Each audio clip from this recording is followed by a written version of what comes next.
Hey guys. Yeah, it's that day and time and all that kind of stuff. Humidity's pretty bad. It's raining. It's actually just stopped, but it's supposed to rain for the next couple days. So I hadn't made any videos in a little bit.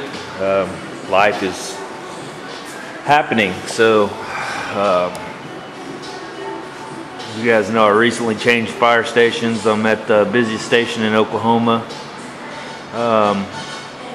We make close to 4,000 runs a year, which last shift we made 17. This shift, between our two trucks that we have there, we average about 30 runs a shift, and a lot of those are after midnight. We may get up every hour. So the day I get off, the next day I pretty much sleep. So, but when I left off earlier, I think I was trying to get this gap right, and I had this giant gap right here. Wasn't able to get it right. What I ended up doing is unclamping and undoing the inside here, the center structure or outer wheel house, and keeping these clamps here on, and just basically manhandling this thing and getting it up where I wanted it. And then I went ahead and clamped inside once I got it where I wanted it, which that's a lot better than it was. I mean, those gaps are huge. It's better. It's not perfect, but it's better. So I may work it a little bit more, see what I can do, but I may leave it at that right there. All the gaps back here are all looking pretty good. And like I said, these holes here are lining up where I had before when I had this off. So yeah, I'll get some things done here, and may break out the welder and try to get some stuff done. I'm not sure what all I'll get done today, but alright, I'll talk to you guys in a little bit. Hey guys, went ahead and pulled this all back off, got this set up, put the self-tappers back in. I can't remember if I told you on another video or not. I had to split this panel to get this moved in because it just was not fitting right. And so now I'm going to go ahead and weld this back up. Also got a new toy here.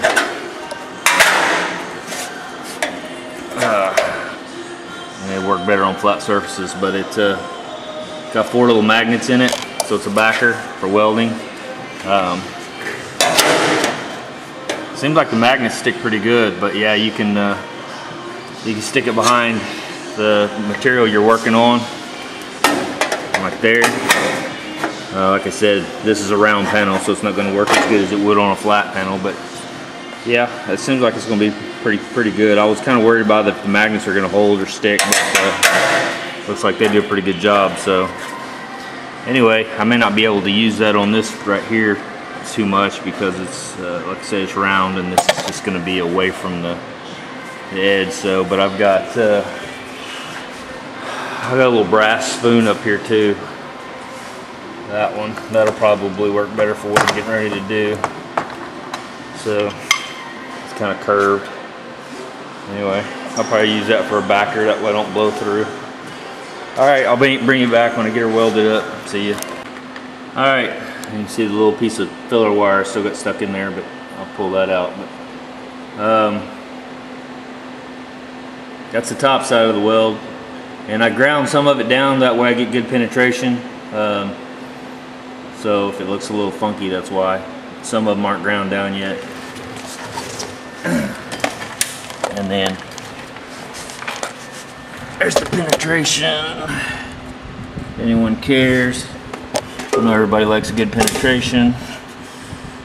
It's a joke. Well, not really. So yeah, not too bad. I've got a couple little pinholes I can see, but that's alright. I'll grind that down, I'll fill those pinholes in, and all that's going to be covered with seam sealer. So you're never going to know that was ever there. And we got the fit we wanted. So Win-win. So yeah, I'll grind all that down, get it all pretty and whatever, and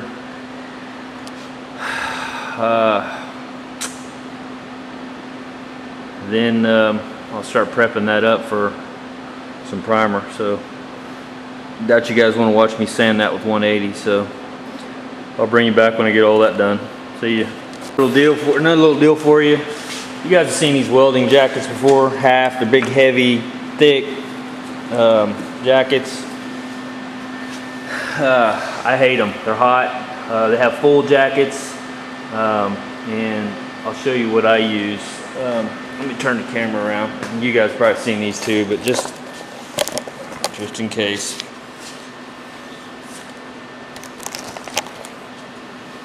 Welding sleeves. I think I paid $6 for a set of these. They're super cheap. Pick them up at any welding store. Pull them up over your. It's got elastic on both sides, which you can see. Basically, I mean, it's just a sleeve, so I can wear my T-shirt, which you're gonna burn holes through it, so you might as well figure that's coming.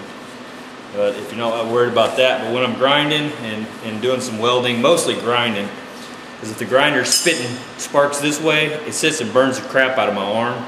So I put this on and it helps tremendously. So it's just a thought, you guys don't want to burn up all summer while you're welding. You can just get these little sleeves. Like I said, they're super cheap. I've had these for quite a while. There's no holes in it. I mean, well, there's a couple little ones, but no biggie. Anyway, see ya. Hey guys. Alright, got this finished, welded up, ground down some. I didn't grind it all the way smooth as it could be. Trying to keep some of the strength in there, so I don't want to grind all too, you know, I mean, it's not going to be, that doesn't have to be beautiful right there. No one's ever going to see that. I'm going to prime over that.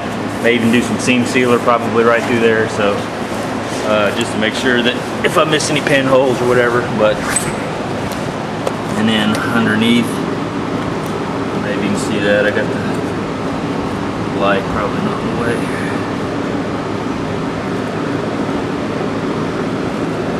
Well, there we go. Anyway, yeah, again, not absolutely gorgeous, but that it's not gonna matter. I'm gonna have seam sealer probably 1/4 inch or better wide right there. And then there'll probably be undercoating and everything else on there, so. But yeah, that's a good weld. Penetrated good, and it achieved the gold I was after. So I'm going to mark this panel with a different marker and probably fill the other holes that I've already popped back in, and get this off here and get it prepped. See ya. Hey guys, I know I showed you this before, but I'm going to show you again, just so you can kind of see, because I don't remember actually showing you how these. All this is a cheap paint gun. Actually, this isn't. This is a old DeVelvis, but I got one from like Harbor Freight. You can see it here. It's the suction feed or whatever. What I've done is put wax and grease remover. I've got solvent based in this one, and I've got waterborne in the other one. And a lot of guys will disagree with this, but I was always taught, take your rag, fold it up, and I like to use this. I don't know what some of the other guys use, but I use this. You're only going to spray a small area that you're going to clean, and you want to make sure that this stuff gets off here. And a lot, you know, it'll evaporate eventually, but I was always told to blow it off. Well, when we were at the shop, I had one of these, so I would actually spray it on there, wipe it with the rag, and then have to pick this up and blow it while I'm holding all the other stuff. It was a pain in the butt. So this, if you go half trigger, not all the way out, you got only air. You squeeze all the way down, you can see the wax and grease remover come out. So spray it on until it's wet, wipe your area, then half trigger it. You can see how fast that evaporates.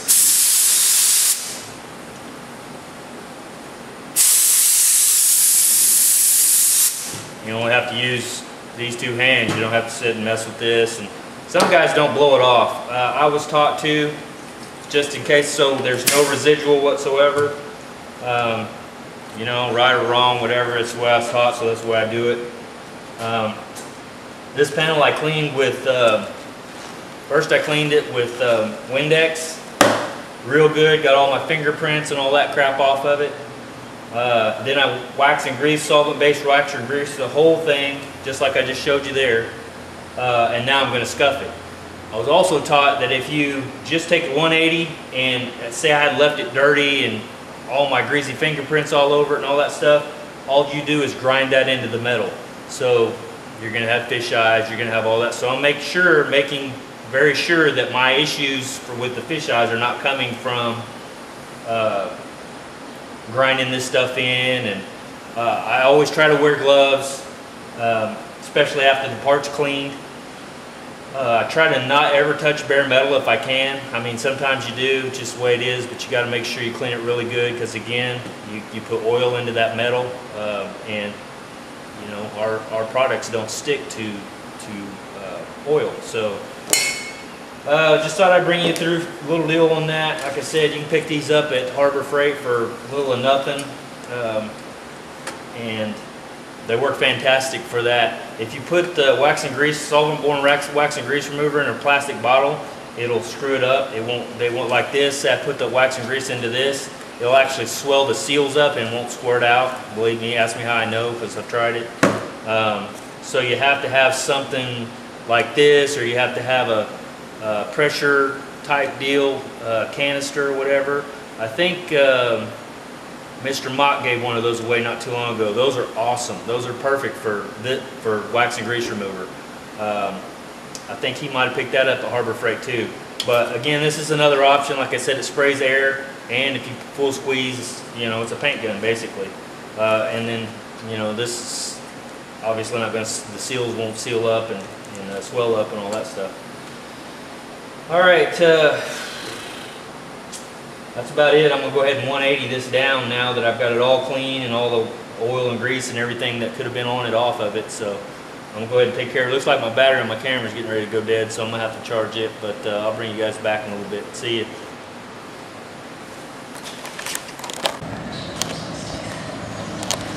Woo!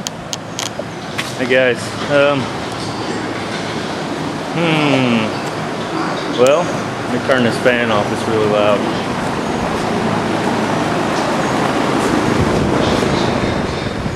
So, got all my holes punched and cut and drilled and whatever. You can see it's all scuffed up. I used 180 on the DA, and then I used continuous roll basically to cut what I couldn't reach or didn't get with that.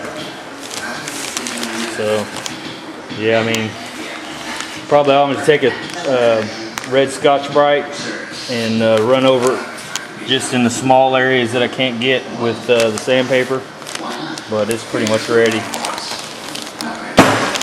So, yeah, that's that.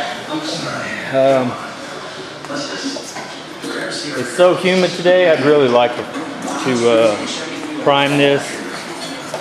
But it's 78% humidity inside and outside. The temperature's good. It's just, man, I mean, I'm just sweating like crazy just sitting there on my butt sanding that with a sander.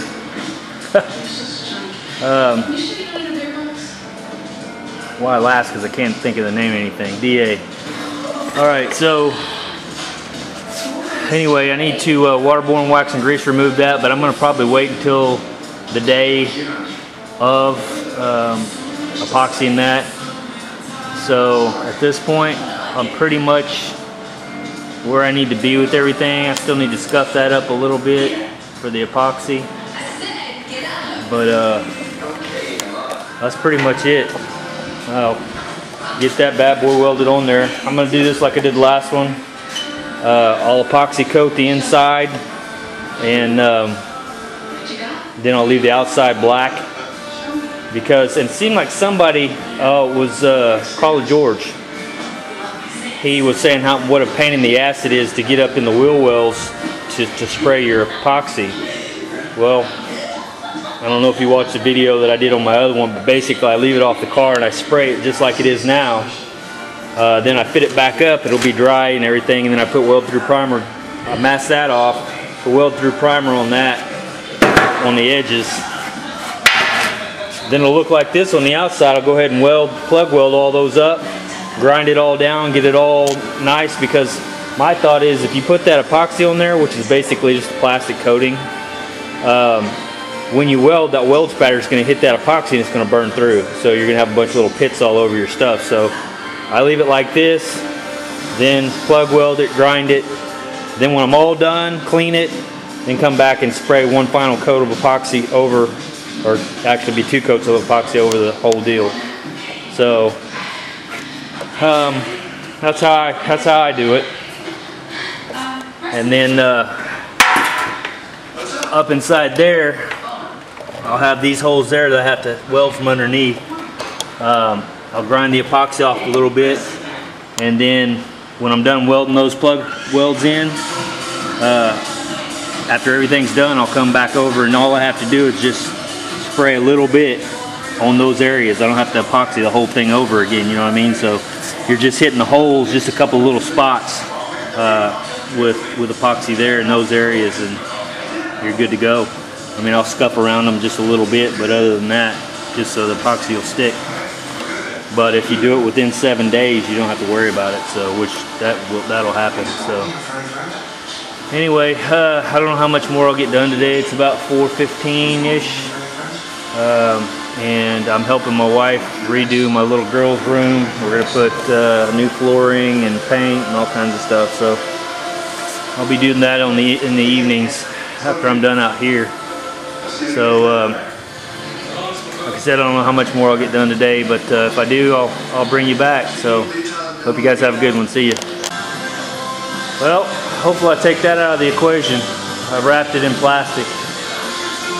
So, hopefully that'll, if there's any fisheye problems caused by that, hopefully that took care of it. So, yeah, we'll see. I kind of think it's not that, but you know, I was thinking it was that, and hell, I don't even know. So I'm gonna clean the crap out of every part, like I did that one there. I'll clean that again. Try to do everything I can to keep it from fish eyeing. Also, they told me, the owner of the company told me to turn my pressure up at the wall on my my airflow out of the lines here to about 120-ish PSI. Why? I don't understand, but he's the owner of the company and he knows his product. So I normally keep it around 90 because that's where all my air tools run, and I always thought, you know, when I'm spraying, 90 PSI should be plenty. But he says, you know, to run it to 130, 140, but for me with this kind of line here, I'm gonna have to probably knock it off it, because that's only rated for like 150. So I haven't had any problems with it, but like I said, I don't want to run it up to 150 to its freaking, you know, rating and then have one of them start leaking or blow open or whatever. So I'm gonna run it up to about 120 when I go to priming, and we'll see if that helps too. So hopefully all this stuff will get rid of those fish eyes, because I said I don't want to be painting these panels here and have fish eyes all over them. It would be a nightmare. These here, it's not gonna hurt them so much, but yeah, the outside of the car, you don't want oil underneath your paint. So like I said, I always thought fish eyes were caused by, you know, oil, dirt type stuff, because it's not able to adhere, so the paint goes around the oil basically, and it causes a crater, is what I always assumed it was. So turning your air pressure up, I still don't understand it, but I'm gonna do it. So who knows, maybe I'll learn something here. All right guys, that's gonna be it for me today. It's 5 o'clock and I'm sweating like crazy. I turned the fans off to get that all wrapped in plastic, and And so yeah, it's the humidity is outrageous. I probably won't prime until the humidity comes down some. I don't know if it affect my primer or not, but I'm not gonna take a chance. So I'll probably wait for a few days till it dries up, and then I'll come back in and go ahead and prime. So tomorrow I'll come out and play with something different, probably maybe do a little bit more body work or something, just something to, you know, keep progress going. But yeah, I'll save this priming thing until the weather calms down some. All right guys, we'll talk to you later. See you.